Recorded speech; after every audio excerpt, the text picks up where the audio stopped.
You want the facts? We want to share them with you. Together, we'll boldly unpack the deeper truths inside the real estate industry's most relevant issues. This is Getting Real with Rob. Here's your host, Rob Namfelt.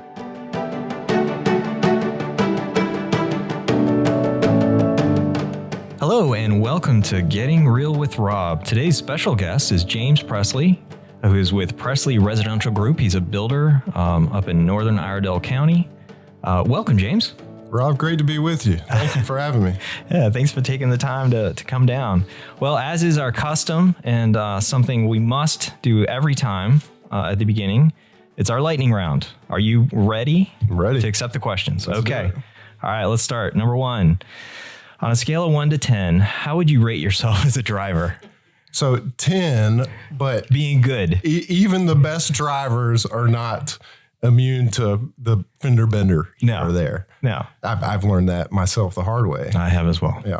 So what do you think? The last one that I was in, I was pulling out of a parking space. The next thing I know, my truck is on top of this tiny little Mercedes. Well, that's to be expected, isn't it? Yeah. And I'm still convinced that woman parked in the wrong place, but you know.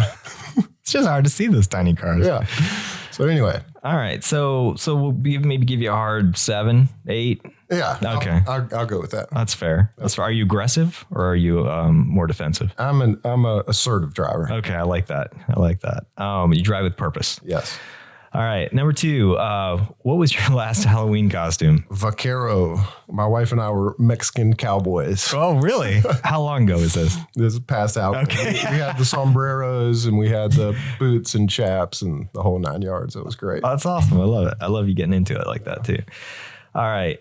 What was your perfect summer job when you were a kid? Yeah. So not like last summer or anything. Yeah. When I was growing up, I always worked in the family business. So I didn't really have the opportunity to choose what to do for my summer job. So I was always working with a landscaping crew, and I worked with this man named Andrew Reed, and I'll never forget Andrew, but he taught me how to work and how to work hard. And we did a lot of, putting out pine needles and mowing and spraying herbicide and things like that. So I got to learn a lot about trucks and trailers and heavy equipment. So that was great experience for a young man. That's great. That's a lot of fun. That's hard work too. Yeah. Good.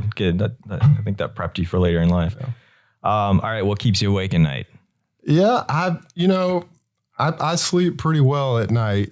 I tried to make a deliberate effort not to worry about the things that are outside of my control, and we'll talk about some of those issues today, but I've found that if you can't turn it off, then it will keep you up at night. Sure. And at the end of the day, I just try to focus on my family and my business and working as hard as I can, and all that other stuff will fall into place. Well, it sounds like a very healthy perspective.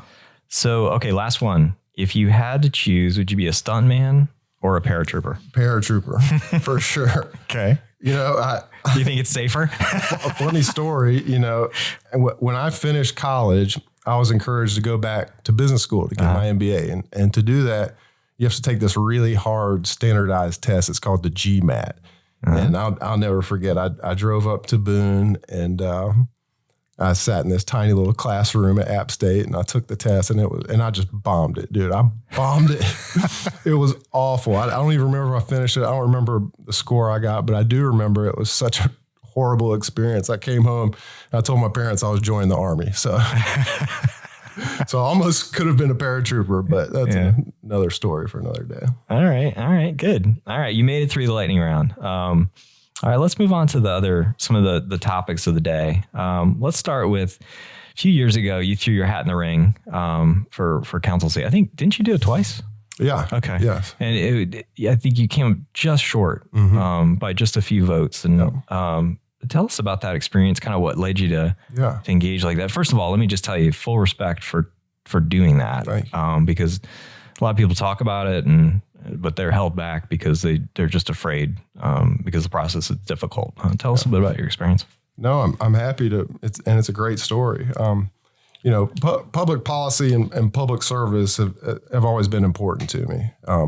I grew up with it. My dad served on the Statesville City Council. He served as mayor. So it's in my blood, and it's always been something that's been important to me. But a few years ago, something unexpected happened that really launched my city council campaign for this at-large seat. And that was in 2021, we got into a huge fight with the city of Statesville over the expansion and rezoning of a Martin Marietta rock quarry that was in town. Now, Statesville is unique in that we have an active rock quarry within our city limits. It's located just about a mile and a half from our downtown and central business district and surrounded by residential neighborhoods.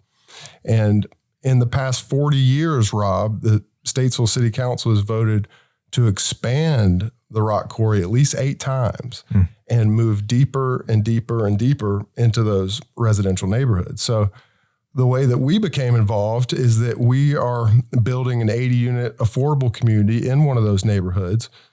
So we were obviously not very happy to hear about the quarry rezoning, and we launched a really aggressive campaign to stop that rezoning, arguing that, you know, a heavy industrial land use isn't compatible with residential neighborhoods. You know, you don't have to be a certified land planner to know that you don't put a heavy industrial rock quarry next to a neighborhood. Right. So anyway, it took a considerable amount of time and effort, but in the end, we were successful in mitigating the impact of that rock quarry and getting a lot of favorable results for our neighbors in that neighborhood. So anyway, so that fight with the rock quarry really put me in the public spotlight, showing up to those city council meetings and speaking out publicly against that. And that really launched my campaign for city council. And we ran a great campaign, Rob. I mean, we talked about the issues. We talked about land use, land rights, and zoning, and infrastructure, and public policy.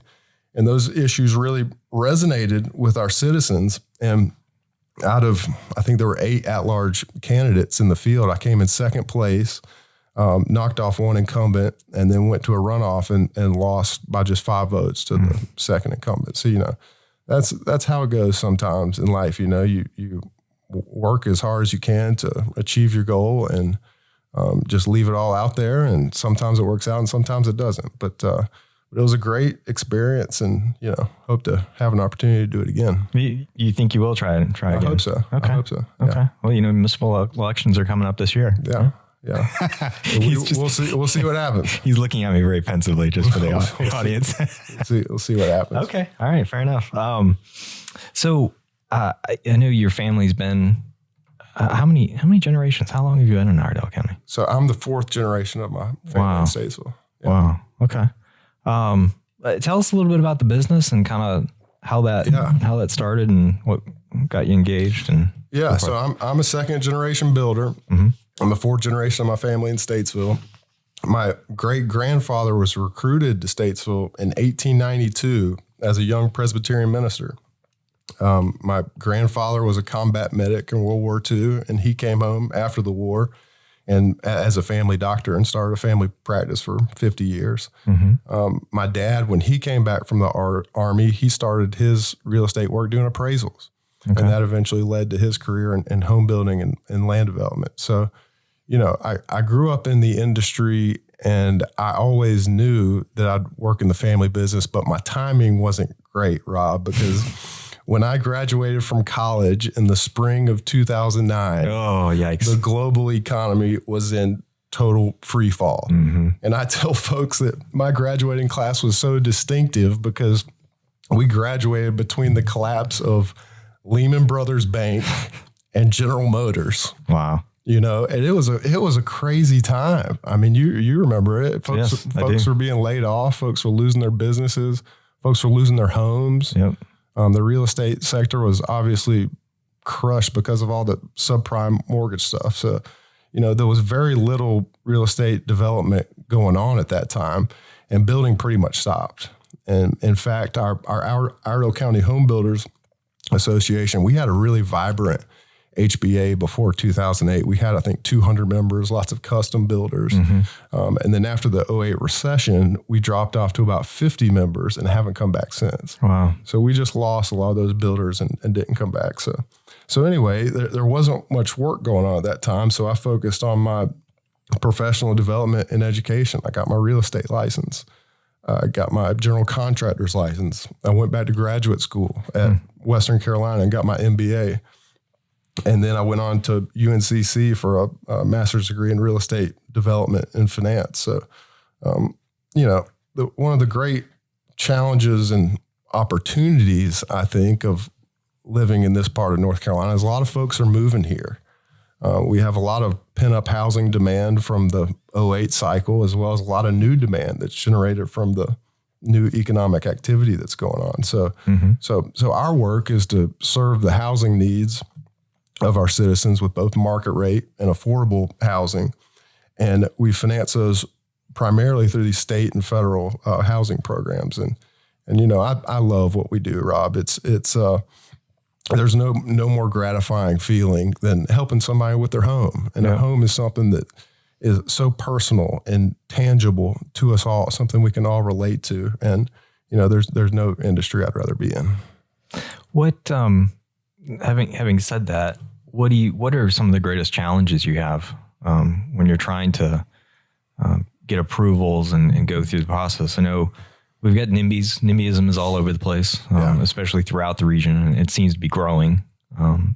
What other things do you face? Yeah, I mean, there are a couple of issues that are in my crosshairs when I think about challenges to development, challenges to housing affordability. We know today that the salary needed to afford an average home has more than doubled just since the pandemic. So how do we deal with that? I think it's important, especially at the local level, to be involved in the decision making that really impacts housing. Mm-hmm. We know that 25% of the cost of a single family home comes from government regulation. Right. And about 40% of the cost of multifamily comes from government regulations. Mm-hmm. And those costs, Rob, they're passed on to our citizens. And it's just critical that we look at our zoning laws, a lot of which are outdated and in desperate need of updating, and that we look at that and come up with common sense solutions to help lower the cost of housing and increase housing affordability. We know things like zoning restrictions, like single family zoning requirements, minimum lot sizes, parking requirements.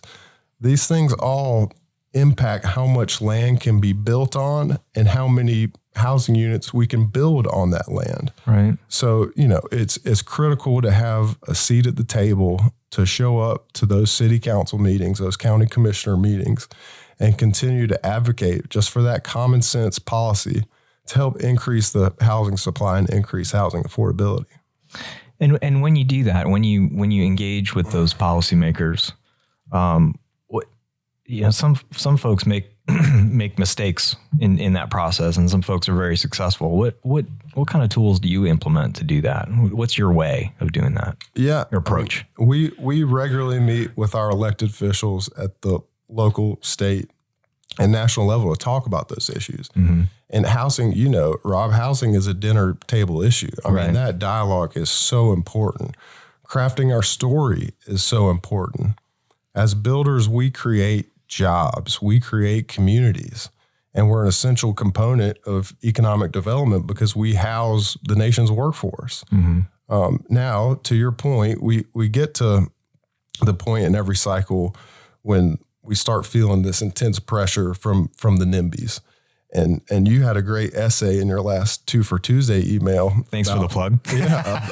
About the NIMBYs. I didn't know the whole not in my backyard thing started in the 70s with folks pushing back against these power plants and highways that were coming through their neighborhoods.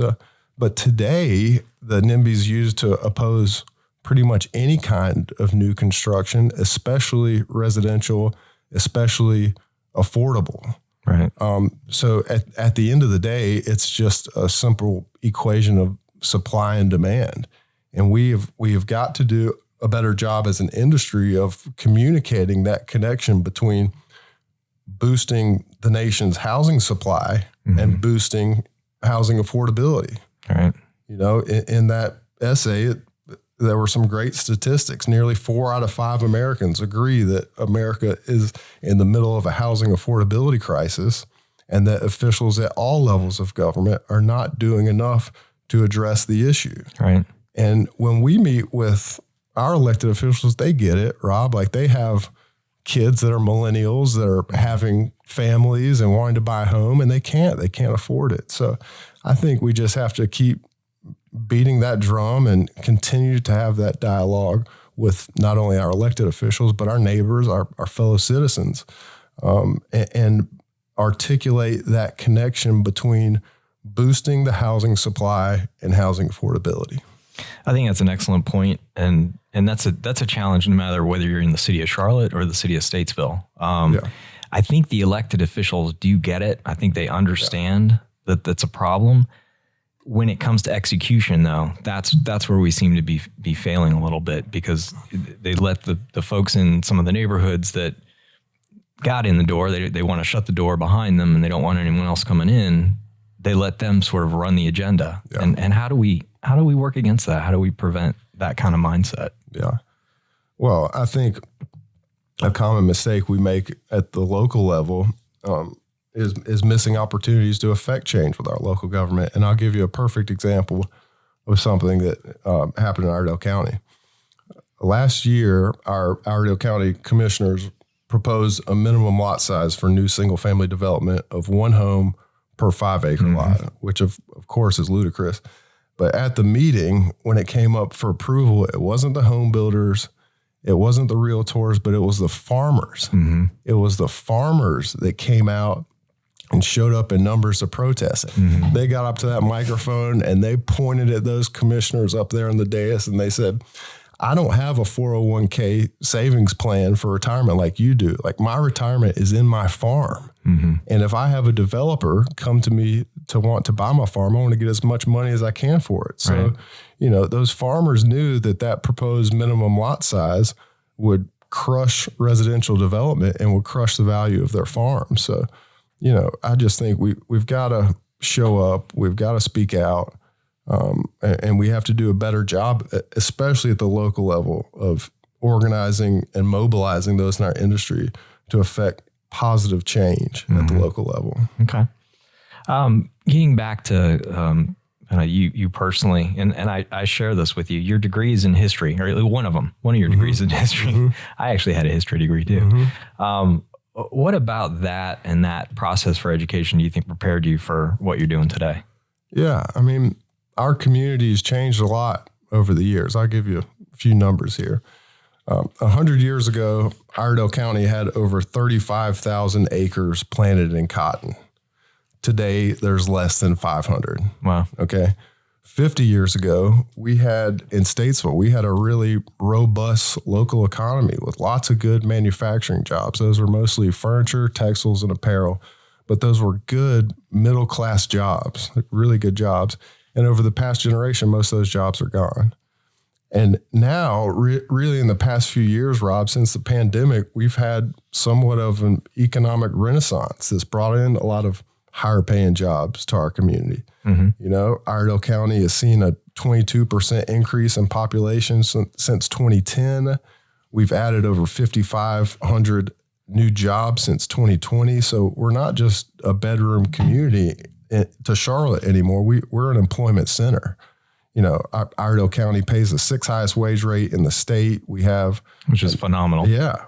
We have a 91% high school graduation rate. We have the lowest tax rate in the Charlotte region. So I think a lot of folks are moving here because we do have a high quality of life. We do have low taxes.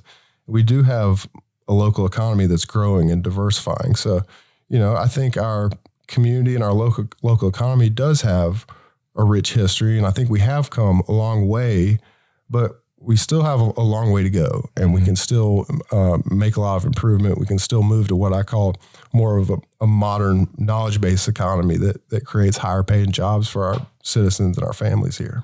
Okay. Kind of along those lines, there are some changes, I believe, to the land use code and the plan being undertaken in Statesville right now. Can you share what you know about that? I know it's kind of early in the process, but I think they have a consultant now. Tell us a little bit about that. Last year, the city of Statesville hired a consultant to examine our unified development ordinance. And we talked a little bit about, and I think it's a great thing because there are cities across the country that have these outdated zoning laws on the books that really prevent us as builders from providing more housing, which goes back to that supply and demand equation, which will eventually lower the cost of housing. So, so it's early in the stages, and nothing has formally come to the Statesville City Council yet, but it is encouraging that the city is looking at their Unified Development Ordinance and considering updating it and reaching out to the community stakeholders to ask what can we do as a city to help builders build more homes. So that's encouraging to see that. What would you say to some of your counterparts up there who are not engaged in that process? What are the tips for them to try to get become part of that? Yeah, you got to speak out. Closed mouths don't get fed. Right. You've got to speak out. And these issues that are important to us, that's why we are so grateful for our trade organizations, for the realtors, the home builders, Ribic. I'm such a fan of the work that you all are doing, because you all help us communicate these issues. You help advocate for the issues that are important to us, that are important for our business. Not only that are important for our communities. So we just have to communicate and focus on getting that message out there. Okay. Well, thank you for that. You mentioned some of the project, you were using some of the tax benefit, and LIHTC is one program that's the low income housing tax credit. Yeah. People are kind of mixed on how effective that is, but something we've talked about in the past was trying to implement some kind of a state process similar to LIHTC, where you could perhaps layer both to create more housing projects. Yeah. What's your thought on that? Yeah. So I'll give you a little bit of background on that. So it's called the Low Income Housing Tax Credit Program. It's a federal program. It was created by the Tax Reform Act of 1986. That was during the Reagan administration. And it has been by far the most successful affordable housing program in our nation's history. And what it is at its core is it's a public-private partnership that allows us to build market quality housing and rent it at an affordable price. So we call it workforce housing because it serves the housing needs of our citizens earning a certain percentage of the area median income. It's usually 30 to 60% of the area median income, which in our case in Iredell County is about $20,000 to $60,000 a year. So those folks, are police officers, teachers, retail workers, a lot of folks that are coming into the workforce or maybe coming out of the workforce. So, I've seen firsthand how important this program is to providing awesome market quality housing for folks that really need it. So there's also a need for folks that are beyond that 60% threshold that I think we'll talk about a little bit later. But as far as affordable housing in this country, the LIHTC program, the importance that it has had on affordable housing in this country just cannot be overstated. Well, let's talk about that now in terms of kind of that next that maybe up to 80% AMI or maybe up to 100% AMI, depending on where you are. What do you see as the most effective tools on that? And is it local governments allowing greater density so that you can create a little more efficiency as it relates to infrastructure and less costly units? What's your perspective on that? No, you're absolutely right. I think one of the biggest challenges we face with the housing crisis is how do we produce market quality housing for our citizens for that segment between 60 to 120% AMI, which in Iredell County is about 57,000 to 115,000 a year. We know that there's a great housing product for those earning 60% and lower, but I talk to folks almost daily who are between 60 and 100% AMI who make too much money to qualify for the affordable product, but they can't afford the market rate product because it's become so expensive. So there are segments to the housing crisis. And for a builder to build a home, the deal has to pencil, right? The deal has to make financial sense. There are a number of challenges that we face, a lot of which are outside of our control, things like interest rates, supply chain issues, regulatory barriers, infrastructure approvals. Sure. So really the only way that I see that we can effectively produce that 60 to 120% income range is to lower the cost of housing. So let's look at things like eliminating excessive regulations. Let's look at promoting careers in the skilled trades. Let's look at updating our zoning laws. Let's look at how we communicate with our local governments and fellow citizens about housing supply and housing affordability. That makes total sense. So moving forward, you're looking at potentially deciding if you want to run again in the future. Tell us a little bit about the landscape up there, the political landscape. Statesville races are going to be open, Mooresville, Troutman, pretty much any municipal race in North Carolina is going to be contested this year. How do you feel about kind of the present leadership up there and moving forward in some of the things that we talked about? Yeah, I think one of the biggest issues in Statesville politically, has to do with housing. And I'll give you a great example of what's happening. Just in the past few years, Statesville is growing in a big circle with lots of new residential development happening on the margins of that circle, like way outside of town within the city's ETJ. Okay. And I think our city council is having a really hard time deciding which projects to approve and which to deny.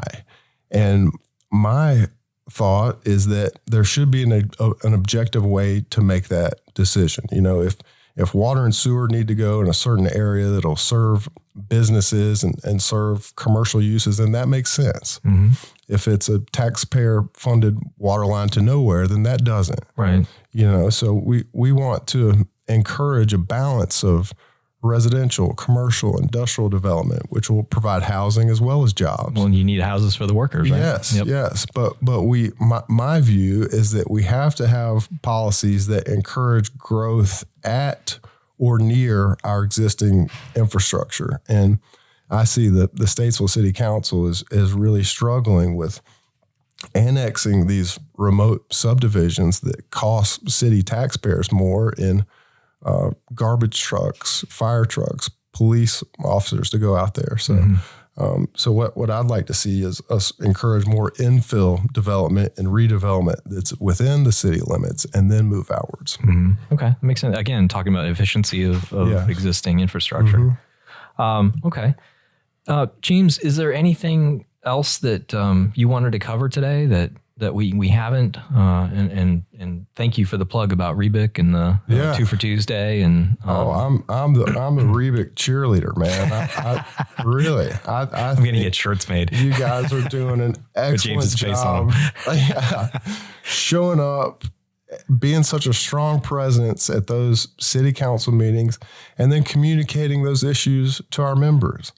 And I think as builders, we need to do a better job of flipping the question and ask, what can we do to help you? Okay. I think builders and developers, we often get a bad reputation, and we have to do a better job of communicating the benefits of our services. Yeah. Because I know for a fact that for every NIMBY out there are just as many, if not more folks that are in desperate need of a clean, safe, affordable place to live. And it gives me great pride personally to be a part of that industry and to work towards that end. So I thank you. Ribic has increased its footprint now and is covering Iredell County and Statesville. And as Charlotte continues to grow, those regions around within the greater Charlotte MSA will continue to grow. And I just hope you'll keep us under your wing, and I hope we can keep contributing to many of these issues that we talked about today. Well, I appreciate that. Thank you. And we can't do what we do without you guys out in the field helping convey the message and giving us the feedback we need to try to affect change. So thank you, James. James Presley, Presley Residential Group from Statesville. Thanks for being our guest today. Thank you, Rob. It's great to be here.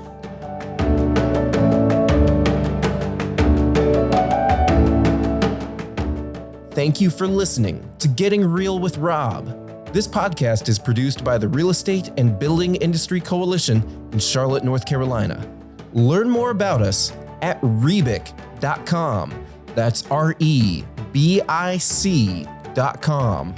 We'll talk to you next time.